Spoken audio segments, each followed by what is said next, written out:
What's up, Better Days? Today we're at the Caney Fork River. This is Happy Hollow boat ramp. You can drive right out here onto the river as long as the water is low enough. This water's still up from this morning. Right now it's 10 o'clock. The dam generated 6 miles upriver from here for 2 hours, from 4 a.m. to 6 a.m. So that water gets here in 2 hours. So when it turned off at 6, that meant this started dropping at 8. So it's 2 hours later. It's 10 o'clock now. It's been going down for 2 hours. It'll take a couple more hours to get all the way down. I'm gonna paddle upriver to my favorite little spot in the bend in the river up here. I've been tasked with doing an instructional video because apparently I make it look easier than it is. Part of the reason for that is my investment of time on this river. Last year in 2019, I made a resolution to fish the Caney Fork River 50 times, and I actually made it out here 54 times last year. I'm gonna try and give you some instruction that can spare you that much effort. Stay tuned. All right, this has been my favorite spot this year.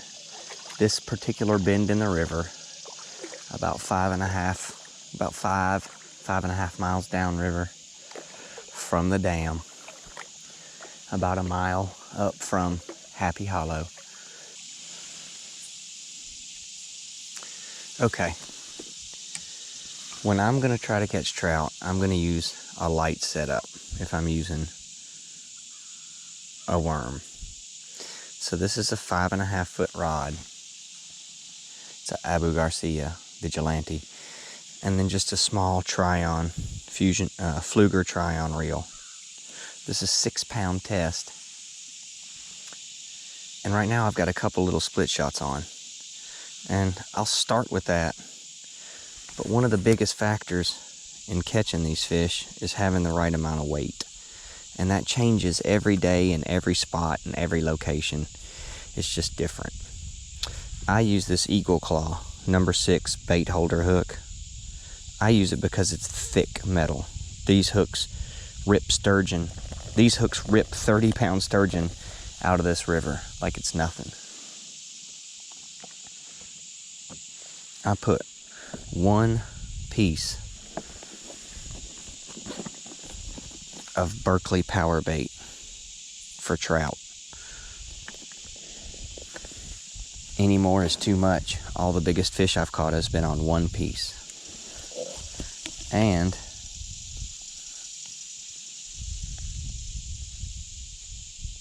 all the biggest fish I've caught has been on half a night crawler. So just pinch the crawler off in half, thread him up the hook about 1.5 inches, and then leave about 1 inch of it hanging off the end.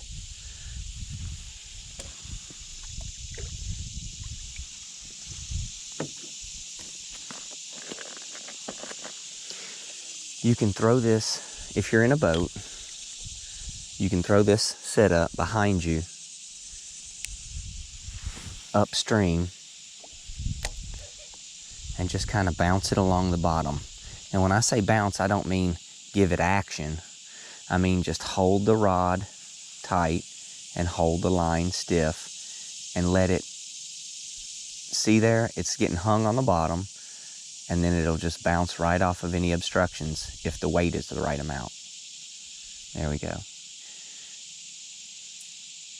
This method catches numbers of fish. So if you want to come out and just catch 30 little rainbow trout, this would be the way to do it. They're going to see this bouncing down along and come out and just hit it.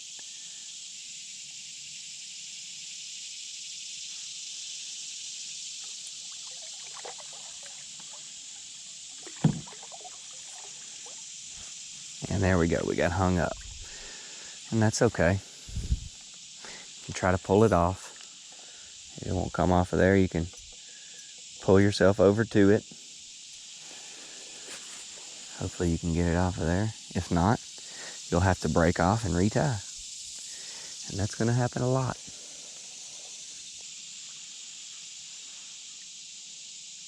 There he goes.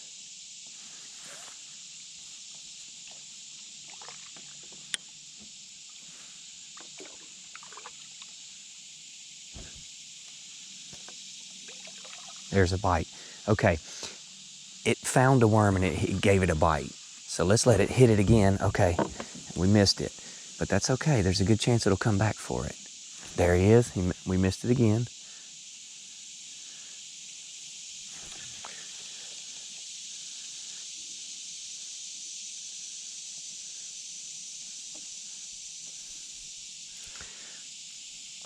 Oh, I see him. Yeah, he's shying away from it now. But it's not a lure, so you're not going to set the hook like you would if it was a worm fishing for bass or something. What you want to do is let the fish come back to it, because it's live bait, and once they get a taste of it, they're going to know it's something good. So they're going to come back for it in most cases. And you can wait. Oh, wow, here comes a monster looking at it. Pick it up, pick it up. Guys, there's a keeper trout looking at this. Huh. Wow, it swam right over it. The reason I'm able to see it is because it's got that power ball on there. Oh yeah, there's some big ones in here.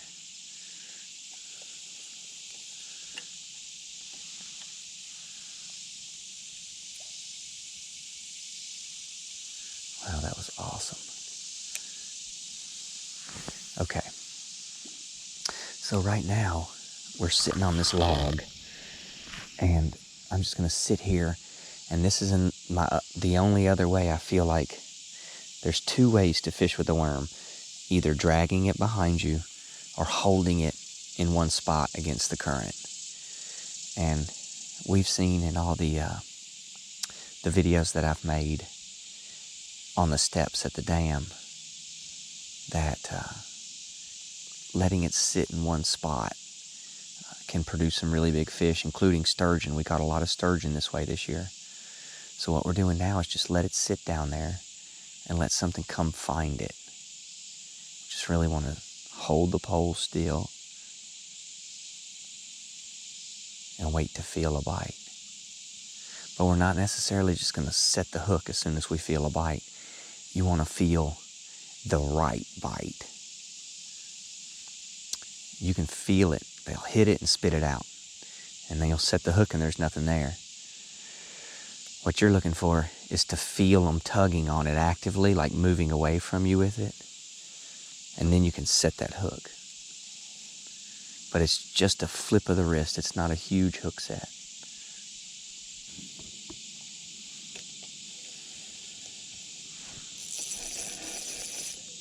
How did we get hung up? We went down in weight.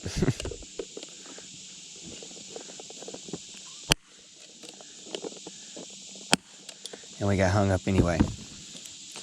So far, we've been hung up 3 times, broke off once, and I only had one little nibble to show for it. That's pretty typical. I think the magic of video editing makes it look like this is really easy to do, when in reality it's pretty tough. And that's not going to come off of there. Yeah, you did. Okay, so I just replaced my first battery, and several of you guys have been fishing with me, and you know that one battery is a little over an hour's worth of record time. So I've been recording myself fishing for an hour now, and I've only had one bite. And Cole and Tim and Creed and Aaron and all you guys who've been fishing with me have all heard me say this.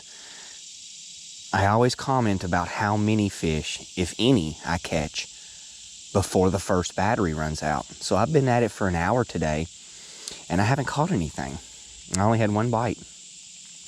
And that's typical. If I catch a fish before the first battery runs out, it's something that I usually remark on to myself or whoever I'm fishing with. Because a lot of times it takes a while to figure out exactly what you need to do. And that was part of the reason why my resolution last year was to come out here 50 times. Because I've been coming here every year, summer, spring, winter, fall, it doesn't matter. Whenever I could get a chance, I've been coming here since 1993. Summer of 93 was when I made my first trip up here. And I have struggled just as hard as anybody to catch fish here over the years. And last year I really made an investment in the time that it took to come up here and figure out where to fish and what to do. And the reality is you just have to come up here. You just have to come up here and just be patient. I have caught some flack in fishing circles for using a worm on bottom. Like it's something I'm not supposed to do, or something that's against a fisherman's creed or against the unwritten rules. But that's just ridiculous.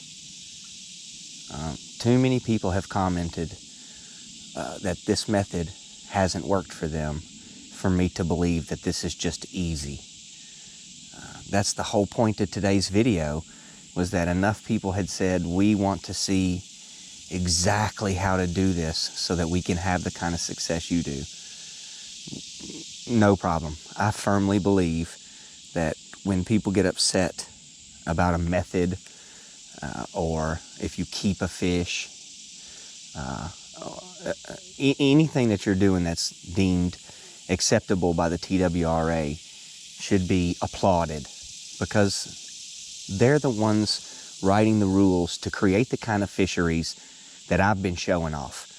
All the trophy fish, the trophy bass, you know, this isn't a coincidence. It's not a coincidence that there's such good fishing every week. The fact of the matter is, they've done a really good job, and you just got to get out here, and if you abide by the rules and just get out here and then just put yourself in the middle of it, it's going to work out. Maybe not every week, but it's going to work out.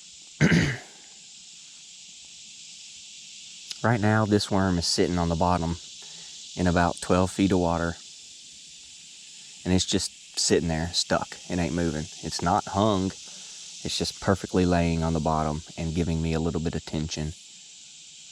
If a fish came by and picked it up, it would be an easy, quick hook set, and we'd be well on our way to a good fight. This worm has come way down on this hook. You want to pull this worm back up this hook and reset it. See how I've got that hook showing? I want that hook showing. Just like that. Let's get us one. That's a perfect cast. Sideways, across the river, right over towards that tree. Now it's set down on the bottom, so you want to reel in any slack and just kind of hold it, but not pull it off of its spot.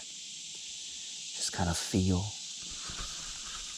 Really sensitive fingers. Feel for a bite. All right. We're going to head over to this spot. We're going to drag a worm out behind us on our way there. And that's what you got to do in this river. You know, when you're moving from spot to spot, you want to cast a worm out behind you and drag it along bottom. Okay.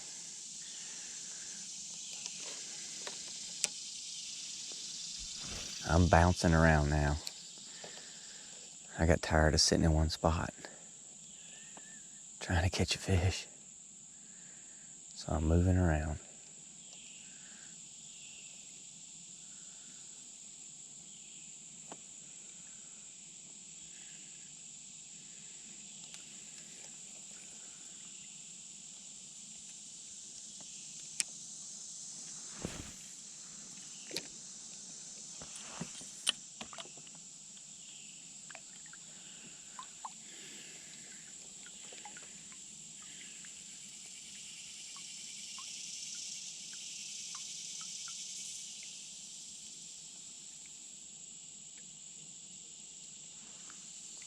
There's a bite.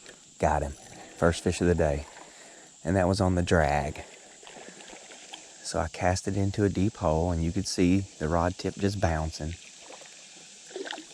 We're 2 hours in, and we've got our first rainbow trout. And that's a perfect Better Days hook set. Now you guys, I don't really talk to you much about this, but this trout is hooked in the bottom lip, and I can explain why. I hook a lot of fish in the bottom lip, and that's intentional because they got a lot more meat here than they do in the top. There we go, beautiful. And it's all in where you tie the line. I run the line through the back of the hook and then tie it, and that ends up giving me a hook set on the bottom. Oh, I get it. That's a walleye. I couldn't figure out what that fish was. It's a daggum walleye. I was like, is that a carp? No, it's a big fat walleye. It's a badass walleye. I could see the white tip on it. It's about a 2.5, 3 pounder. I don't see many walleye. Not that I don't catch many, I catch a lot. But I could see that one. There's a bite. Got him. And he committed. He just ate it.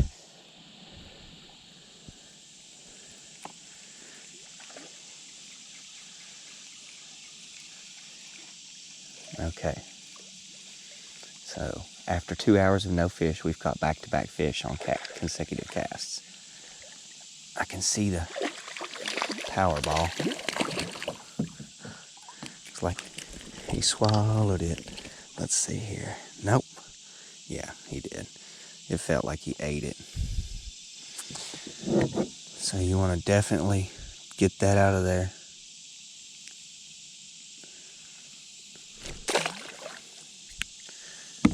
Beautiful. Okay. I think we might be onto something here. So we're going to set this worm back up. Run this back through here. There we go. We're just going to cast this out behind us and drag it along the bottom.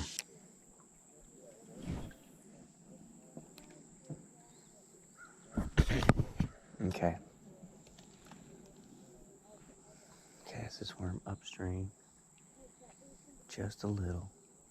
Let it get like right out beside me in the center of the river. Just kind of hold it there.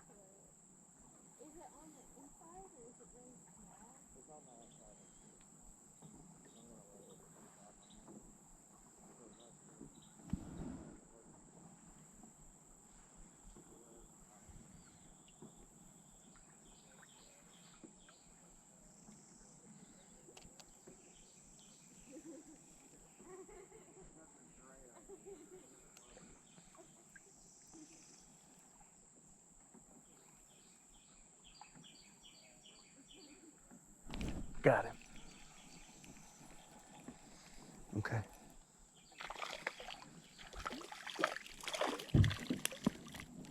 That was pretty good instruction. And this is close to a trophy fish. Okay, so just like I said earlier, I tie that hook through the backwards, and it hooks right in the bottom lip, right in the meatiest part Hopefully not pierce into them too badly. This is a brook trout. If it's 10 inches long, which is called a trophy fish. Let's see here. Close your mouth. Oh, look how short. Look, he's just a little short. It's just, there we go. Just right short of 10 inches. A little bit longer. And this is a Tennessee trophy fish. Oh, and there he goes. And that's great, you know? Like a 1/4 of an inch from being a trophy fish. Get out of town. I mean, seriously, in the state of Tennessee, a 10-inch brook trout is a trophy fish. And guys, that's, even on a rough day, it can be magical, just in an instant.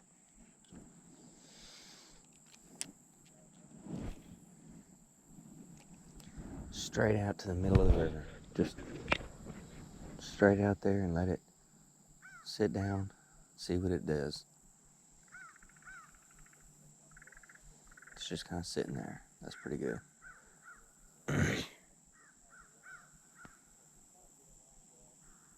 There, it bounced off. Now it's just drifting down a little. And there's something's found it. Just let it sit there. There he is. Wow, that's a pretty good one. Come on, be a trophy. Come on, be a trophy. Come on, be a trophy fish. You guys. It's a brown trout. So we've hooked rainbow, brook, and brown. That's all 3 trout that live in the river. This is not a trophy. A trophy, one of these would be 26 inches long.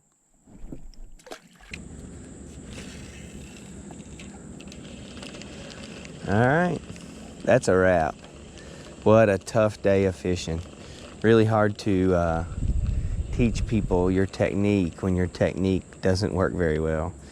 But we managed the Caney triple, rainbow, brook, and brown. I think I got all of that on camera, so that's kind of cool. The brook was almost a trophy. That was really neat.